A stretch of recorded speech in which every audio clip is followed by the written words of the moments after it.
are you? It's good to see you again. We'll do a part 2 of this impromptu thing I did yesterday about knife abuse, you know, and how the Thomas guy, kind of a funny comment, but you know, when he said, well, you can look at the other video and see what he said about my fox karambit, saying, you know, he did spine wax and the lock broke. And well, I got both of those from Ultimate Knife, and I had to wait. They get some in and bam, they're gone. And they, you know, I mean, quick, they get 5 in, and then you're waiting like 5-6 months. So as soon as they came in, I jumped on it. Actually gave one to somebody else, just, you know, because back when I got along with the guy, and he sold it.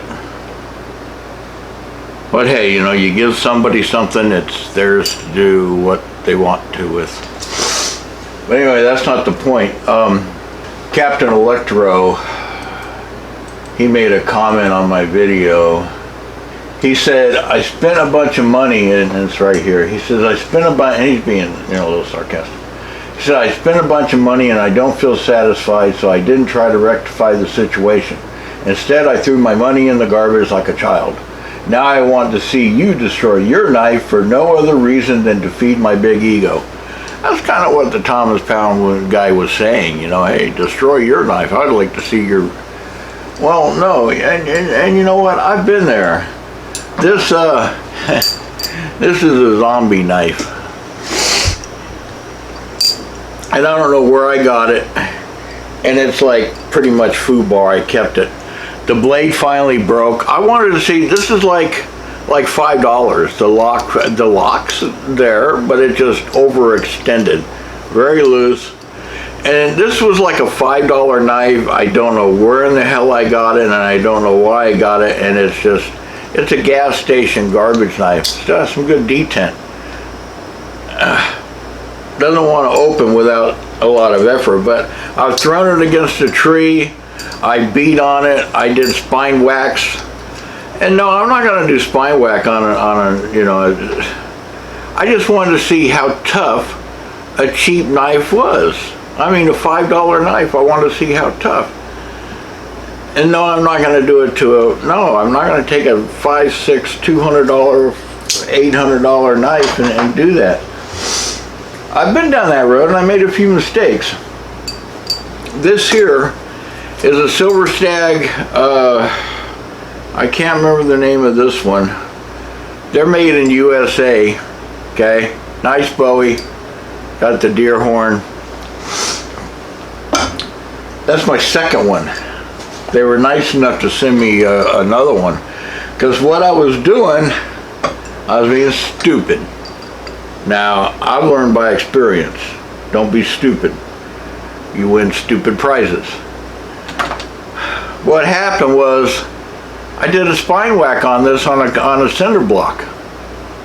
And it went boing, boing, boing, ding. I'll put a link in the description to that one too. And it snapped. This tang is like, it's full tang, but it snapped right at the tang. And, you know, somebody suggested that, you know, call them up, write them and say, hey, you know, I did that. I said, well, I don't want to do that because I was wrong. I shouldn't have done that. And he said, well, see what they say.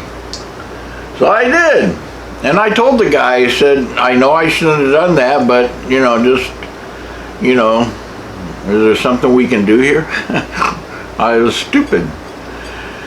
And he said, I'll send you another one. I said, fine, great, thank you. I did not expect that. Customer service from Silver Stag Knife. I'll put a link in the description.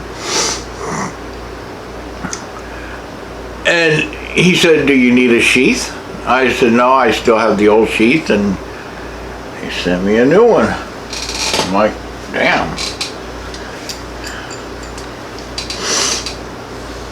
Now the only other time I you know, did that stupid is this Moella Sherpa.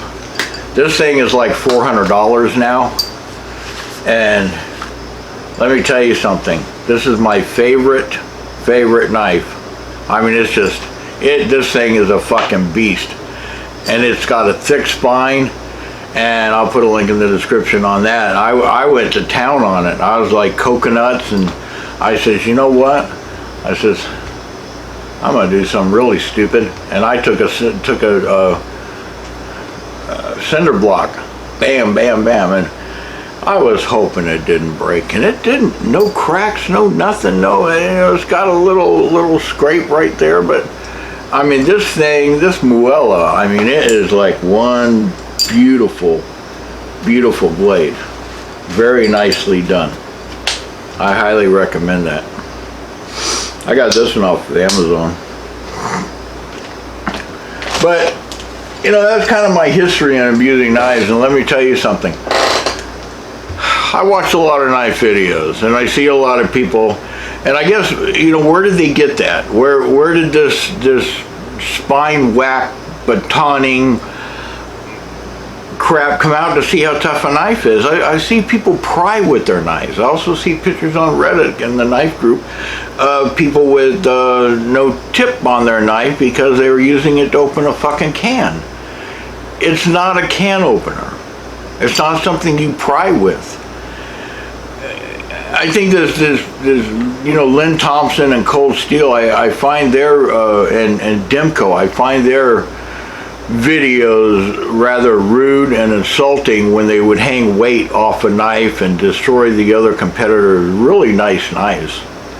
And to see, it didn't hold 1,000 pounds.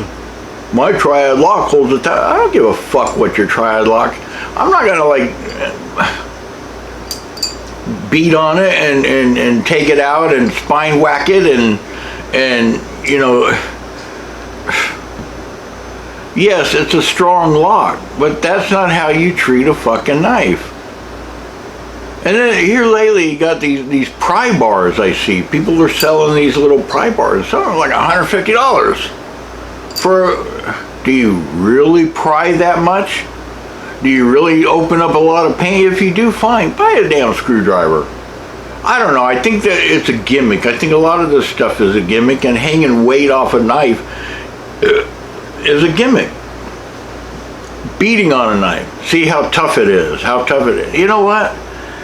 If you treat a knife like a knife, this is a Medford. This is the Genesis. This will last, and it's got a frame lock. Okay, this will last lifetimes, because I will treat it as a knife. It has an attribute of a knife.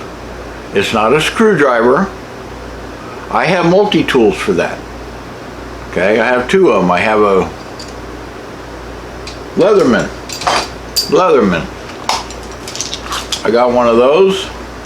Nice put together multi-tool. Got blades and everything else, and a ruler and all sorts of stuff. And I take that out once in a while. I carry it on my belt. When I was doing some part-time work, I used to carry this one all the time. This is the Gerber from that Bear Grylls idiot. But it's a great multi-tool. Very well done. I carried this every day for years, and I'd put it on my belt. And because I need, you know, this and that and so on and so forth every now and then. The right tool for the job. That's what it boils down to. And if you get the right tool for the job, then your tools will last. You know, I have some higher end knives, but I'm not made of money. I'm not gonna sit there and destroy this just because, because I was stupid, and use it. And I've been stupid, and that's how I learned. You win stupid prizes. On that note, I have to go now. I'm terribly fucking busy. I got that off my chest, and we'll see you. Have a good day.